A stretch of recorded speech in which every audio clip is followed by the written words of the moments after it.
Nothing's nothing but the objective, the job, and that was his psychological warfare. You know, nothing matters. You're nothing. The only thing that matters is the objective and getting through, accomplishing that objective by going through these methods of boxing. Do you ever stop and think about how fortunate it was you ran into that guy? Listen, till this day, I really don't understand that. So how did this happen? Because so many people... Listen, by the time I was born, he was 66 years old by the time I was born. Yeah, crazy. So many people could, Can't even explain it. It's a magnificent individual. He was an amazing guy, an amazing part of boxing, and with a unprecedented grasp of the mindset required for combat sports. That was the thing that always really stood out about him.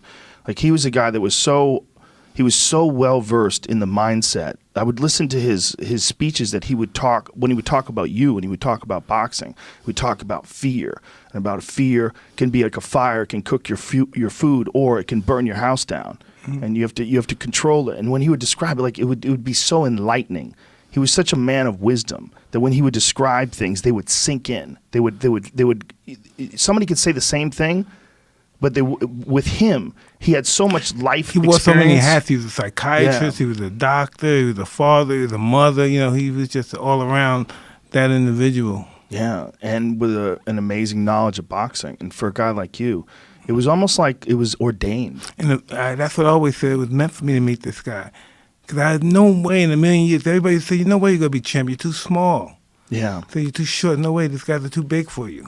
He's always said, this is the greatest fight I ever lived. This and that. He's always saying this about me. I'm like, oh, God, this guy's just souping me up. I never thought I could, achieve what he was saying. The things he was saying was just so gigantic in my eyes at the time. Yeah, I mean, when it all happened, and it turned out that he was true, and you have to absorb all this when you're 20 years old. I always say this about Justin Bieber, and I don't think Justin Bieber nearly had to deal with what you had to deal with. Your experience was so much crazier because you were not just an incredibly famous guy. You were the baddest man on the planet. So there was like an aura to you everywhere you went. People wanted to see you. 50-year-old men don't give a fuck about Justin Bieber. No disrespect. He's a great guy, a great singer, but he's like young girls. For young girls, that guy's unbelievably famous. But he's been famous since he was a little kid. I'm like, when people hear about him going crazy, right? Amazing.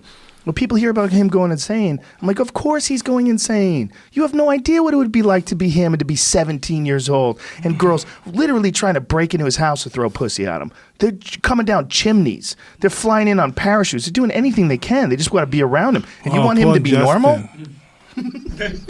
Oh, man, poor guy.